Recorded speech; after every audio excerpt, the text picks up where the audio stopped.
Cindy, it's 1 o'clock. Is it okay with you if I kick us off, or do you think I should wait a couple more minutes? No, I was just about to say that we are 1 o'clock sharp. Let's go ahead and get started. So you are reading my mind. Okay, Excellent. perfect.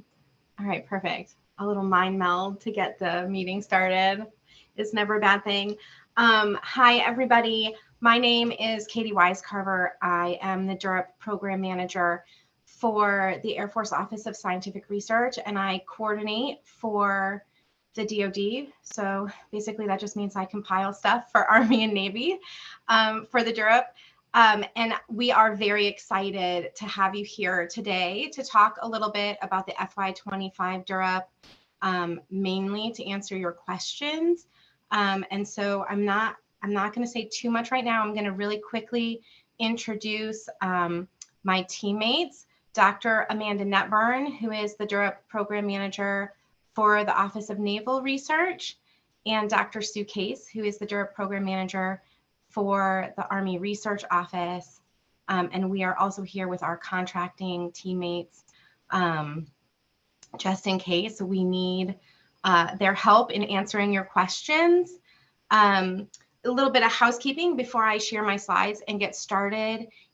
We really are looking forward to your proposer questions and addressing any of your concerns or confusions. To ask us a question, please use the Q&A bubble and not the chat bubble, because this way we have an easy recording of all of the questions, and we are going to compile that into an FAQ and share that with you. I do see a question already, and the question is, will the meeting be recorded? It is being recorded, and we will share it along with our slides, which there are 2 slides, so it's not a huge slide deck, but we're going to share that, the video and the FAQ document with everybody after. So yes to all of that. Cindy, did I miss any housekeeping? Nope, that is perfect. And if you happen to use the chat feature, I will kindly redirect you back to the Q&A feature. Thank you so much. Okay, so to make sure that we have enough time for your questions, because I know that I sometimes tend to talk more than I should. Let me really quick share my screen. All righty, put this back in presentation mode. Okay. Looks great. Can you see this? Yeah? Okay, great. So sorry, there's a lot of information on these charts, but again, you're going to get them, so hopefully it's everything that you need. So really quick, for those of you who are new to DURIP, DURIP is an Office of the Undersecretary of Defense program that is executed by the Tri-Services. So when we refer to the Tri-Services, what I mean is the Air Force Office of Scientific Research, the Army Research Office, and the Office of Naval Research. We execute the DURIP in order to improve basic research capabilities at U.S. institutions of higher education. And what we expect out of the DURIP program is that the instrumentation that we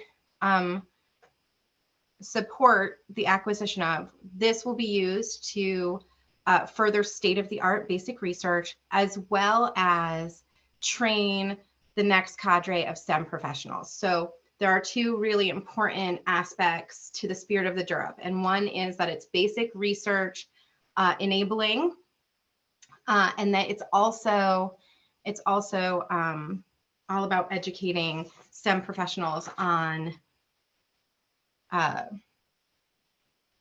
basic research and how to use these state-of-the-art tools. So DURIP is a 12-month award. So this means that from when you are selected and awarded, you have 12 months to order your equipment and get it in-house. DURIP is for the acquisition of basic research equipment. It does not fund salaries, research, a whole bunch of other things. And that is in a little chart in our FOA. So when you're thinking about writing your proposal, what this means to you is that, what this should mean to you is that when you're talking about what you're going to do with the instrumentation that you're asking for, it needs to be relevant to the basic research needs of the service that you're applying to.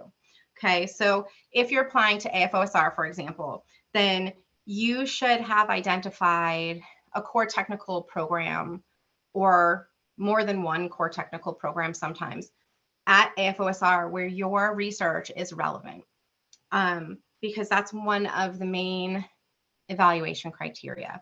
And that is something that is really important. It's really important when you do your proposal to address all three.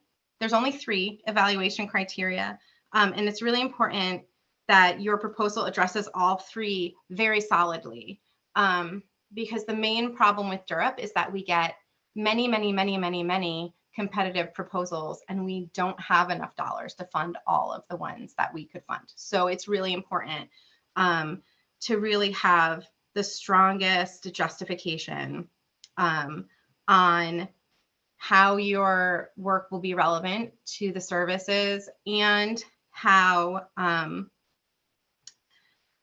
the impact on the students that will be trained on the machine across its lifetime. So that's sort of like the first 2 bullets, and then the last one. So in the middle in there, we really see this, the Tri-Services and the Office of the Undersecretary of Defense really see DURIP as a short-term investment with long-term gains, right? So we are fully expecting that for the life of this instrumentation, it is going to do awesome things for the researchers at your university. It's